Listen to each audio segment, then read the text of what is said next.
All right, here we go. Journal number one, which is really going to cover episode one and episode two. I don't really have a plan for where I'm going to go here, but what I was kind of thinking was I would walk back through just key things that I remember in each session and give some context and background for maybe things that I did or things I saw other players do without letting the cat out of the bag for things that are developing or background pieces that we may not yet know about each other. So, going through episode one. So everybody got a letter from this guy, this dwarf, this Gundren rock seeker, right? Um, what we know at this point is that he's one of three. He's a triplet, and that he had a reason for asking everybody to come join him. And he asked everybody to come join him in front of the, was it the Prancing Pony? No, I wouldn't have done that. I wouldn't have gone straight Lord of the Rings. Um, I actually don't remember where he had everybody meet in front of, but alas, you all came and met. Um, and yeah, my notes are real bad. But sitting there on the wagon with the goods that were to be transferred from Neverwinter to Phandelin was Darian. And he's a kind of a quirky old guy. And the party was suspicious, a little dubious, pessimistic even, trying to figure out what was going on and like why they were there and who this Gundren cat is and why he invited us. And it's all natural stuff. I did not expect, so like Hank and Bean go into the bar. I was like, I don't have a bartender. I don't know what's on their menu. Sure, let's do it. I did not expect anybody to go in there, but that was actually kind of a cool moment. So they pop in the bar, go get a morning drink, cause like why wouldn't we start a road trip with a drink? And and then Quarian starts digging in the wagon, and Darian's like smacking his hand like get off. Um, all goodness. Um, oh, everybody also gave a self description of the character. It was funny with Archie the Strong, Jeff's character. It was funny because he's like, I'm gonna be really tall, and I was like, yeah, I think you can be as tall as you want. And he's like, I'm gonna be 6'8", and I was like, yeah, like the tallest halfling ever. And yeah, that wasn't. We couldn't do that, so he's 5'3". But you know what? He looks pretty badass. So that's cool. Um, what else? So we get on the road. We're out on the road and see some horses with arrows sticking at them. So obviously murdered. And while everybody's trying to figure out what to do, um, Bean is the only one who takes action. He heads out to the tree line and gets in the tree line to kind of hide himself, obscure himself, and try and kind of get a view down towards the horses and start inching his way down. And not long after that, an arrow comes up and hits Darian in the neck. Poor Darian. Y'all didn't even check him to see if he had a pulse.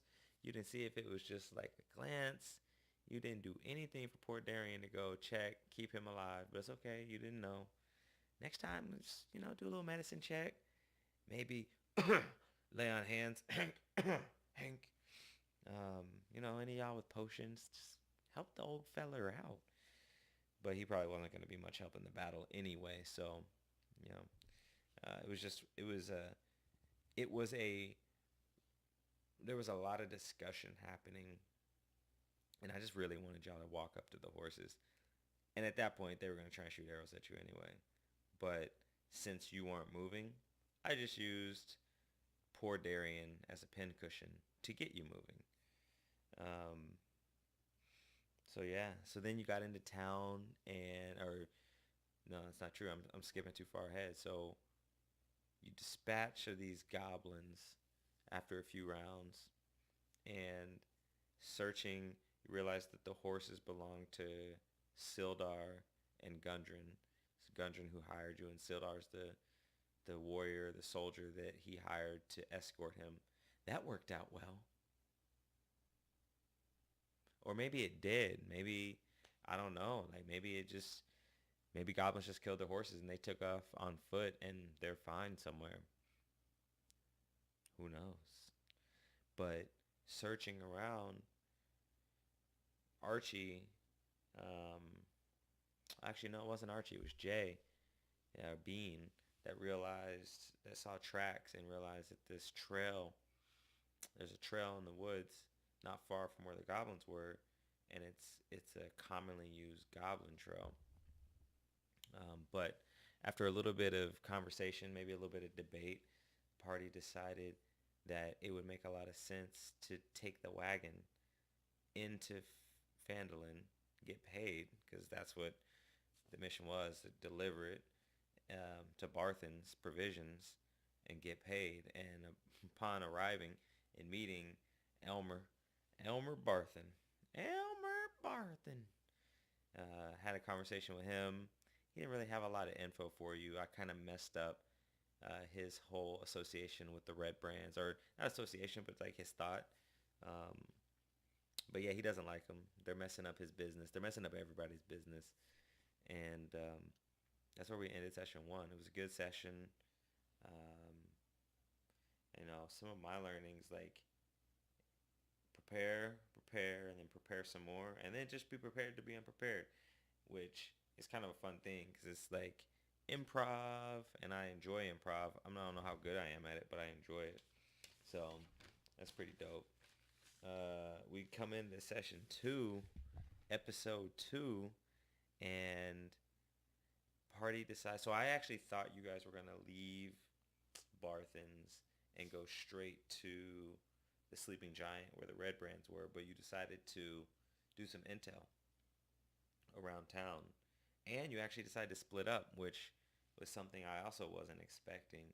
Sending Bean and Hank to go talk to the town master, which we now know that Phandelin's a tiny town. They don't really have a law structure. They don't have a mayor, governor, a police force, nothing official really. There's just this jolly old fat fool named Harbin, who's the town master. He doesn't even really know how he got elected, and he's afraid of the Red Brands. The rest of you go to the Stonehill Inn, get some meal, pick up on some scuttlebutt, and hearing more about how bad the Red Brands are, and um, just orcs out on the pass, and just kind of all these things happening. You guys pick up on, and from there I was like, okay, they're definitely going to where the Red Brands are, but nope, you didn't. Oh, and there's something here. A couple times in conversation. So actually, right after I skipped a part because you didn't go straight to those. You went to, um, I don't Leanne. No, not Leanne. Yeah, it was Leanne's place. To find weapons and some supplies. You got some healing potions, and there are these moments where like Jeff said something, and she was like, and I say Jeff, Archie said something, and she's like, oh, this guy, and the rest of the group's like, oh. But what I love about it is like when somebody does something and they play the character and they say something that's just like, what? And everybody else just kind of looks at them like, you know what? We're going to have to find a way to make it so that when we're talking to people, you're in a corner because, yeah, we just can't have everybody wanting to kill us because you're talking. But it's just funny. And I give mad props to Jeff. Like, he's doing a really good job playing Archie true to his Archie the Strong, true to his character. And actually, you guys are all doing a good job with that. I think there was a point in episode 2 where I asked the question, "Are you?" Oh yeah, you were all at a table with ale and food at Stonehill and trying to decide, like, do we go deal with these red brands? Do we go back to try and figure out what's up with this goblin trail? Do we go talk to this guy? And there's these decisions, and I don't remember what I heard, but somebody said something. I was like, all right, so are you deciding this as you yourselves, or is this what your character would do? And it was a cool moment because I kind of saw a couple people kind of flip and say, oh yeah, okay, wait, what would my character do? Which is, really kind of the idea of the role playing, right? Get into that role. So it was super cool. And then you went out to go meet an old adventurer. And this actually provided a cool moment, which ended up being a real cool moment in some of Rob's backstory, um, or at least like hints of connecting to Rob's backstory, which was unintended because this character was written into the campaign that I selected, and I didn't really customize him. I also didn't really read what the character was, and he's the man that owns the orchard, and I thought he was just a human. So I was like, oh, he'll be like a farmer. He'll have kind of an old, uh, just kind of an old gruff adventure kind of sound to him. And come to read it, and it's like he's a gray-haired, 150-year-old elf. I was like, oops, kind of messed that up. But it was kind of cool because I was like, oh, well, he was an adventurer and he's kind of gruff because he was raised by dwarves, which it so happens that our elf brethren in the party was also raised by dwarves, and there's a little bit of a connection there, and it'll be interesting to see where that goes, um, now that we've all found that. And then the priceless moment at the door when he opens the door and inquiring is just like, sir, I'd like to compliment you on that beautiful Fiji apple orchard. It was just the timing and the pacing, the comedic timing. It was priceless. I do owe you all XP. I'm doing this video before I give you XP. Maybe I'll do XP and the video all at the same time. But I'm going to tell you that you definitely got some extra XP for that because that was a killer moment. Um, so you met with the adventurer, grilled him pretty hard. Like, you gave the old man pretty hard time about why he hadn't wiped out the red brands. And, he just kind of said he's past it. But you got to think about it. Even just 4 bad guys is too many for one to deal with unless they are a really bad one. Like, I mean, jumping forward a little bit, we ended this. You're in a fight with the Red Brands right now. It's going to be a tough fight. Like, they're not weak. And so, yeah, something to consider. Like, it's not a button smasher. We just go in just like swinging great swords and axes and you're just wrecking fools. Like, you got to be a little bit tactical and strategic about your tactics. That's what you have to do. But he gave you some good intel on them, and then then you finally went to the sleeping giant. The moment I've been waiting for the whole night. I think Hank was too. I think Hank was ready to swing a freaking weapon. And you get there and you're sneaking around. I love that Melman just like going in like, oh, hey, hello there, don't you know? I'm just a fella in town. It was just kind of funny, and the Red Brands were not having any of it. Like, oh, look at this fucking nibble right here. This bite is going to be tasty. And like, they weren't having any conversation, no retorts, like it didn't matter. And then the rest of you were sneaking around trying to go in the other door. Turns out there were 2 Red Brands inside when you came in, and one got into it with Hank right away. And I know that Brent, you were a little frustrated because I didn't let you do anything beforehand. And it's one of those moments where, like, so you got to think about this. These guys, the Red Brands, they're the bad dudes in town.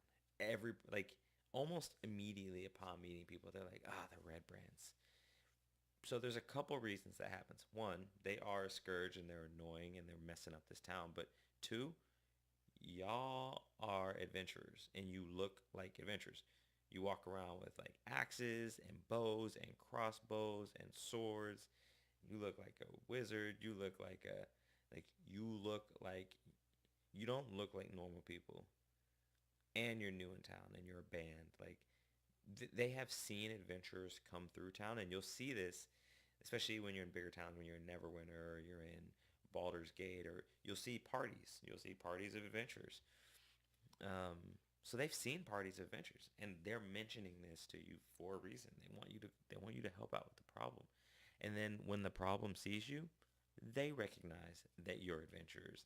They recognize that you probably need to be dealt with before you start causing issues. So the the thing is, like, when you started interacting with them, um, you only had about 2 rounds of back and forth before I was going to start the fight. Like, they were going to, either you were going to swing on them or they were going to swing on you. Like, that's just how I was looking at it. Kev Hank ended up swinging the first and missing, by the way.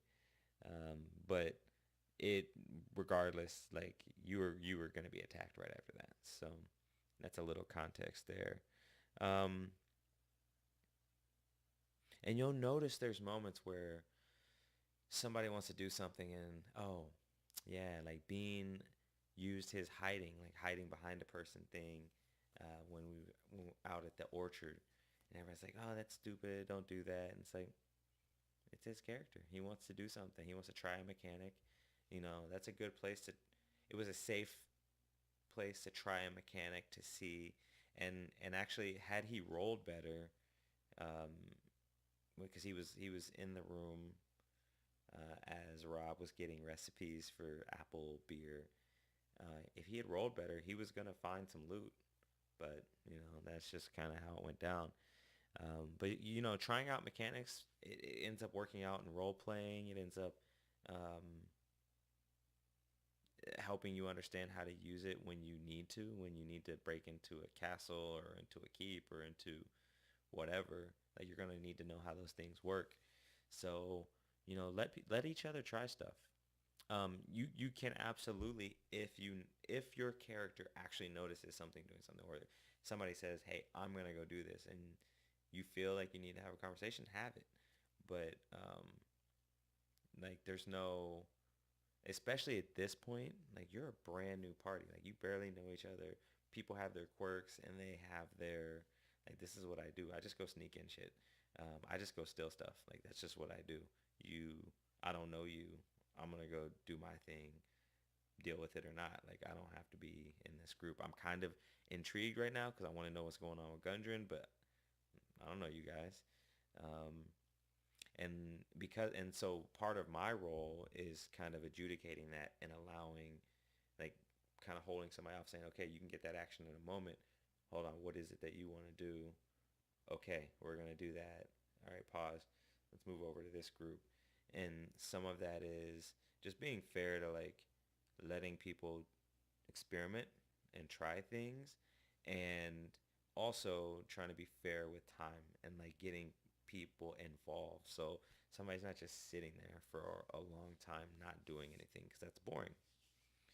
Um, and I'm sure, and this is a learning process. I'm sure there's places where I could do it better. But yeah. So that is most of what we have. You guys are currently in the Brawl at the Sleeping Giant, as I'm gonna name it. Brawl at the Sleeping Giant. That's episode 2. Brawl at the Giant. And who's up next? Looks like Red Brand number 3 is up next. Although I feel like I rolled for him and he missed. See, I think I rolled for him and he missed because he tried to hit Melman, and Melman mage armored it up, which was pretty killer.